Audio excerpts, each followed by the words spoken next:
අයිබෝල් පුතේ. අපි මේ පොඩි වීඩියෝ එකක් කරන්න කියලා තීරණය කරේ 2026 ජනවාරි මාසයට අදාළ අපේ ඔන්ලයින් විද්‍යාපන්තියේ වැඩපිළිවෙල පොඩ්ඩක් සාකච්ඡා කරගන්න. එතකොට අපි 2026 වසරේ ජනවාරි අපේ වැඩසැලැස්ම විදිහට 11 ශ්‍රේණියට පටන් ගන්න සූදානම් කරලා තියෙනවා පුතේ. අපි දැන් කරගෙන යන ජීවි පටක කියන පාඩම. ජීවි පටක කියන පාඩම අපි සම්පූර්ණ කරනවා. සම්පූර්ණ කරලා ඒත් එක්කම අපි ඒ නිබන්ධනයේම තියෙන ප්‍රභා සංශ්ලේෂණයේ පාඩම පටන් ගන්නවා.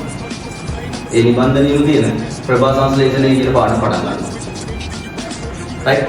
ඊට පස්සේ අපි 11 වෙනි දවසට පේපර් ක්ලාස් එකක් සූදානම් කරනවා. ඒ පේපර් ක්ලාස් එක පටන් ගන්නේ පෙබරවාරි මාසේ මුල.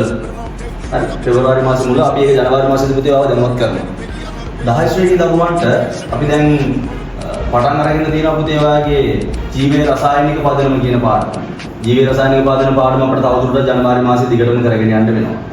ජීවයේ රසායනික පදනම කියන පාඩම අපිට තවදුරටත් කරගෙන යන්න වෙනවා.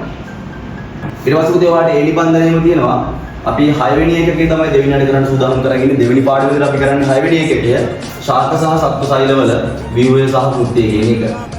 ශාක සහ සත්ව සෛලවල ව්‍යුහය සහ කෘත්‍ය කියන මේ සෛල පාඩම තමයි අපි ඊගාවට කරන්න සූදානම් කරගෙන.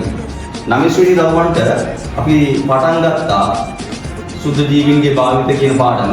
අපිට තව දින දෙකක් විතර වගේ යද්දී සුද්ධ ජීවීන්ගේ භාවිත කියන පාඩම සම්පූර්ණ කරන්න පුළුවන්. ඒ සුද්ධ ජීවීන්ගේ භාවිත කියන පාඩම ඉවර කරාට පස්සේ අපි ඊගාවට පටන් ගන්නවා පුතේ මිනිසාගේ ඇස සහ කන කියන අපේ දෙවෙනි එකකය.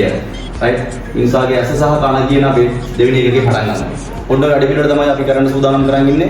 ඉතින් තවදුරටත් අපේ පන්තියට සම්බන්ධ වෙලා නැති දරුවෝ ඉන්නවා නම් අපි ආරාධනා කරනවා එන්න හොඳ ලස්සන වැඩ පිළිවෙලක් එක්ක අපිත් එක්ක එකතු වෙන්න කියලා. මේ ඔන්ලයින් විද්‍යා අවකාශයේ ගුණාත්මක විද්‍යාපන්තියත් එක්ක.